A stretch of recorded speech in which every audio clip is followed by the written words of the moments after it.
Welcome student, Subhash English school की online classes में आपका स्वागत है। आज हम कक्षा 6 की हिंदी में पाठ 6 रामलाल का परिवार, ये एक एकांकी है। ये कहीं से ली गई है, संकलित है, मतलब कहीं से ली गई है। इसमें कुछ लोग रहते हैं जो आपस में बातचीत करते हैं। तो क्या करते हैं ये पढ़ते हैं। रामलाल कहता है कि बेटा बिरजू, चंदू कहाँ है। अब ये देखो, ये जो बीच में लगा है ये संबोधन चिन्ह है।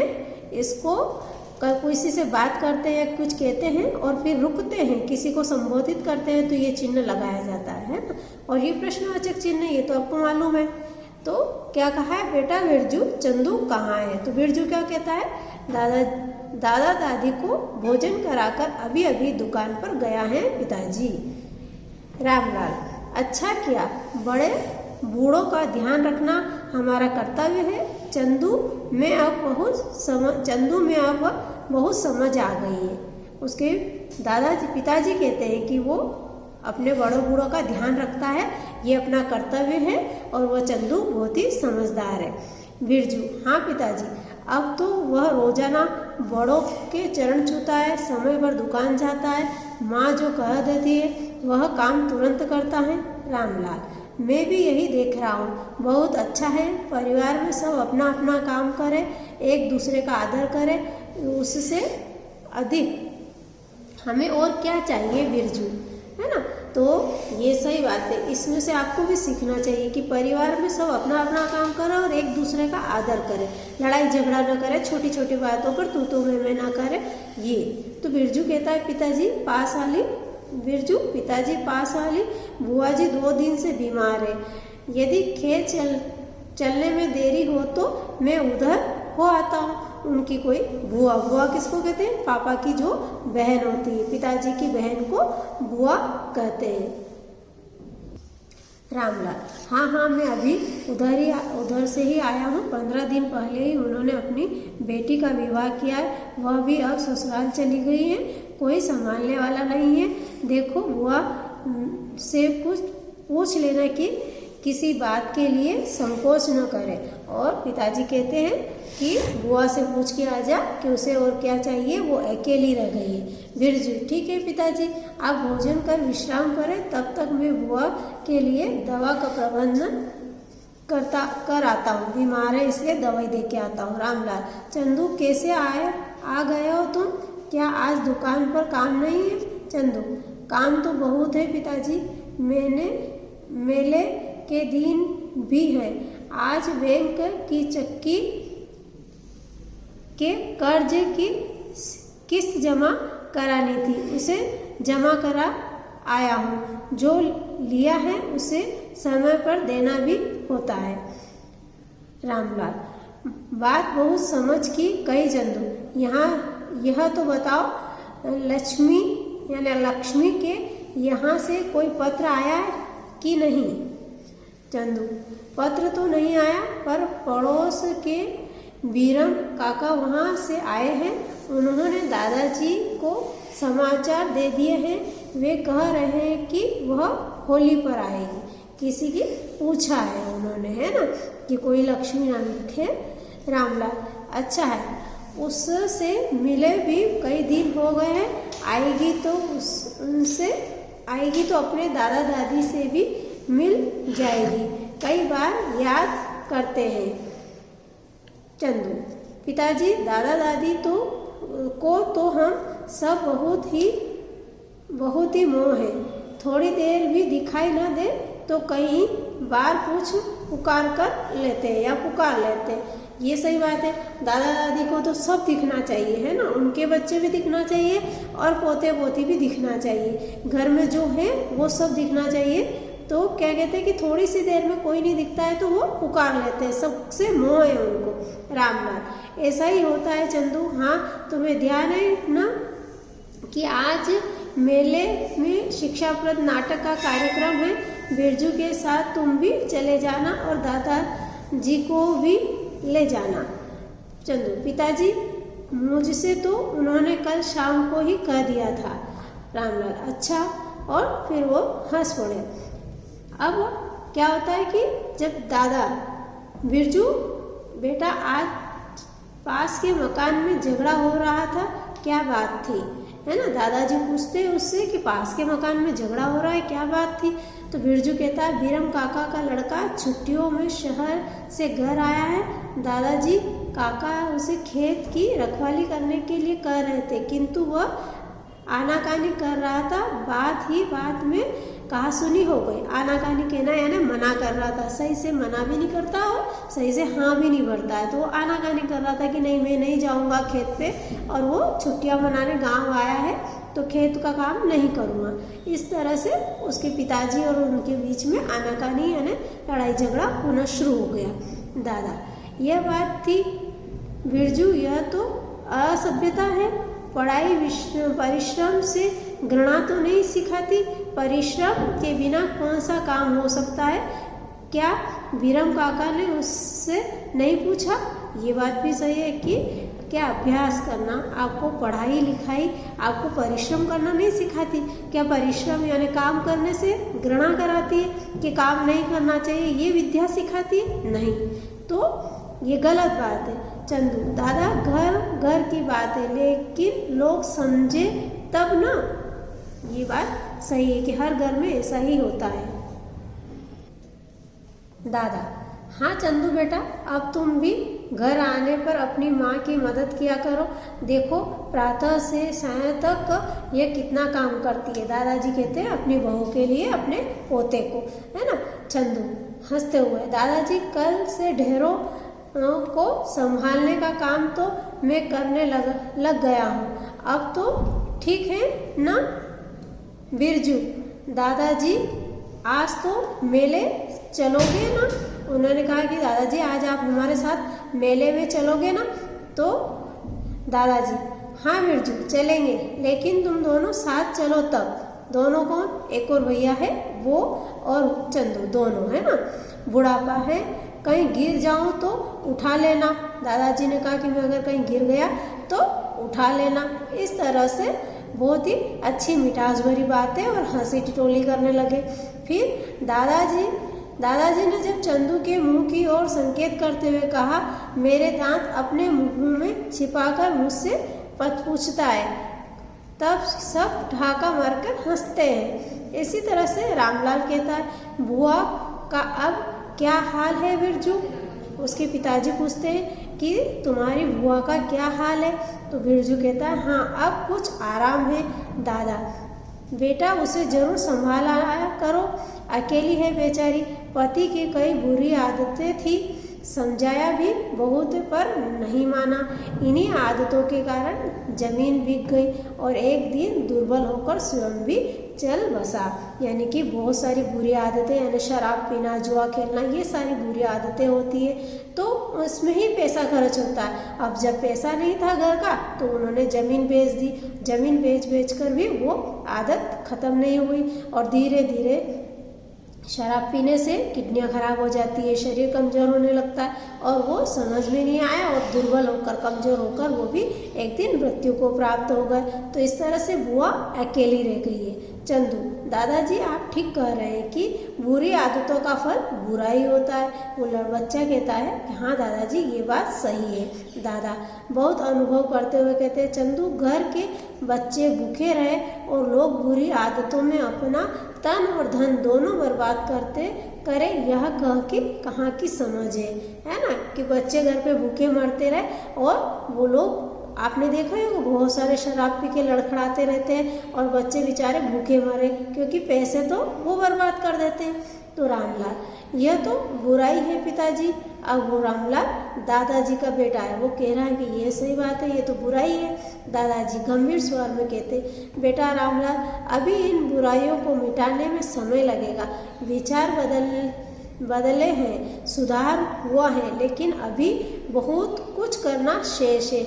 यह नई पीढ़ी की जिम्मेदारी है।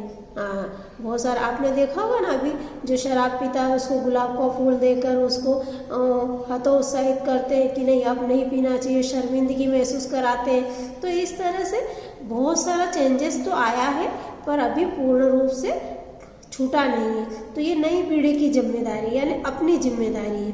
बिरजू कहता है, दादाजी मेले में नहीं चलोगे क्या? देखो कितनी रात हो गई है। तो दादाजी कहते हैं हंसते हुए, बेटा मैं तो तुम सबको हंसाने के लिए कह रहा था, भला अब कहाँ चला जाता है। जाओ भोजन कर विश्राम करो। दादाजी कहते हैं कि मैं तो तुमको मजाक कर रहा था, मैं तो हंसा रहा था। क्या इस बुढ़ापे में अब मैं मेले में कहाँ धक्के खाने चलूँ? तो मैं तो ऐसे कह रहा था, मजाक कर रहा था, है ना। और तुम सब लोग भोजन करके विश्राम करो।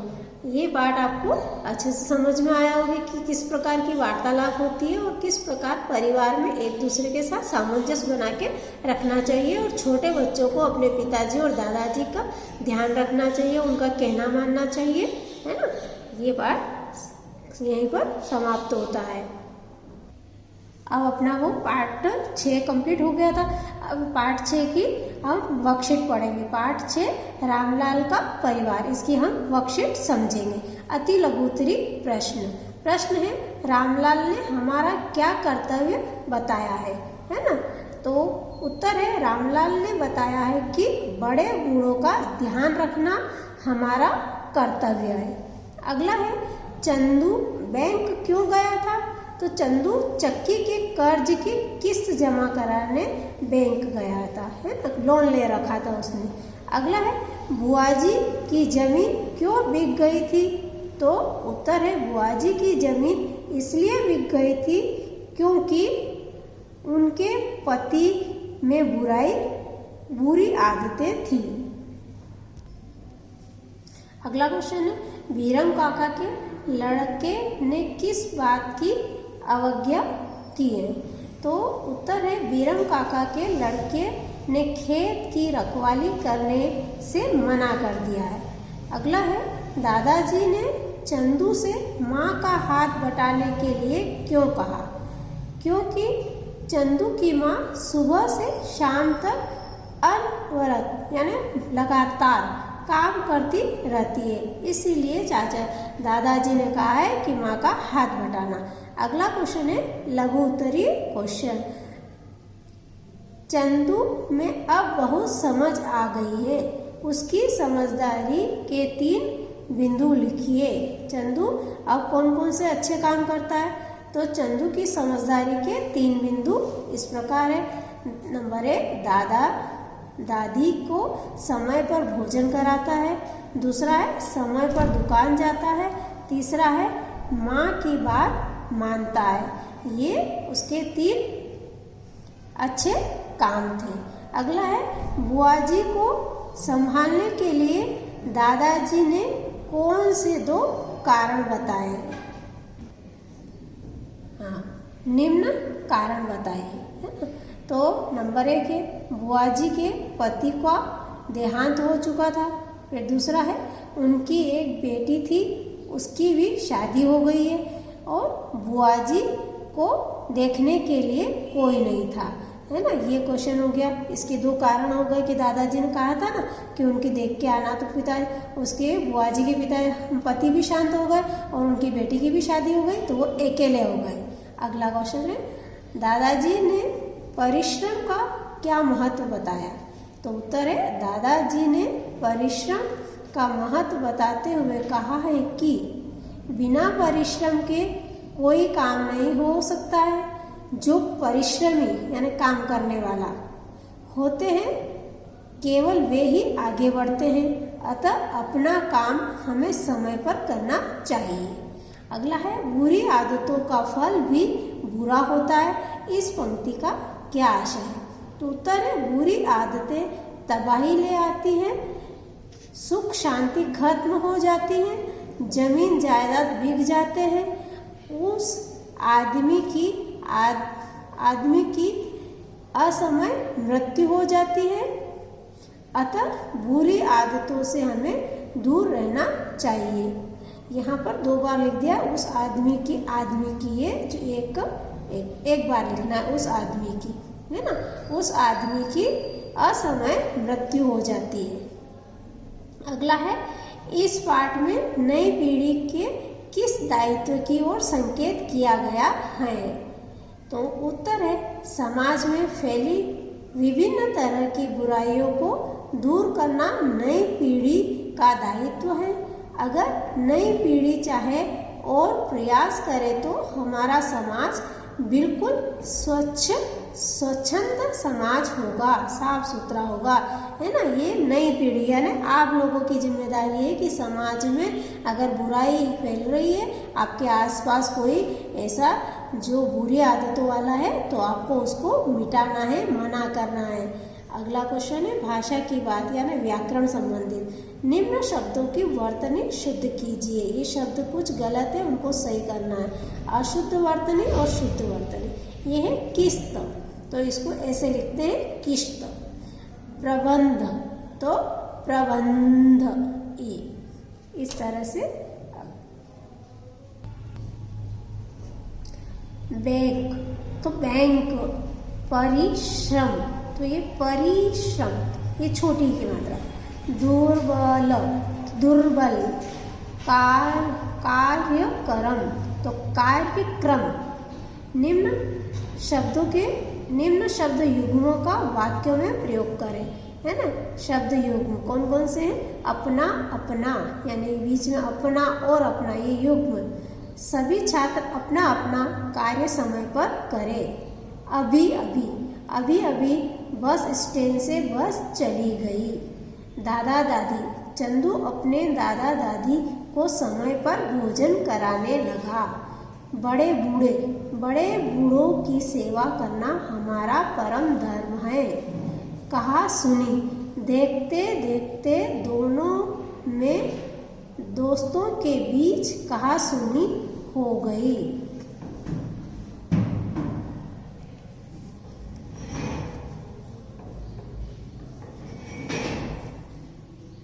अगला है निम्न शब्दों के तत्सम रूप लिखिए।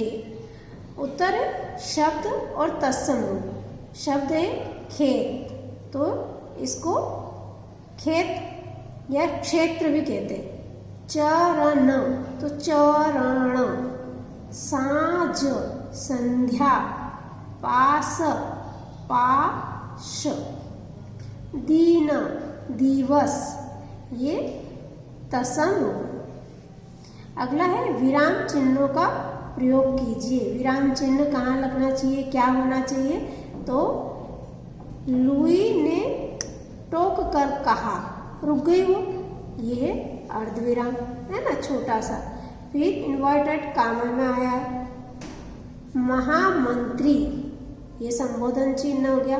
ये जो डार्क है ये सब विराम चिन्ह है। नकारात्मक मत बोलो, देश किससे बड़ा होता है, फिर रुकना है। साफ साफ बताओ, है ना, यह वाक्य पूरा हो गया है और महामंत्री की बात भी कंप्लीट हो गई, इसकी लुई की बात भी कंप्लीट हो गई। कालवर्ट ने कहा, सुनिए सम्राट, देश चरित्र से बड़ा होता है। जिस देश के नागरिकों का चरित्र ऊंचा होता है, अपने देश के लिए जिनके मन में अपार प्यार होता है, जो अपने देश पर न्यौछावर हो सकते हैं, वह देश कभी पराजित नहीं हो सकता है। ये यहाँ बात कंप्लीट हो गई, इसलिए पूर्ण विराम हो गया। पर हमारे देश के चरित्र का दिवाला निकल रहा है, ये बात हो गई। विजय कैसे मिलेगी, छोटी सी बात रुकने के लिए।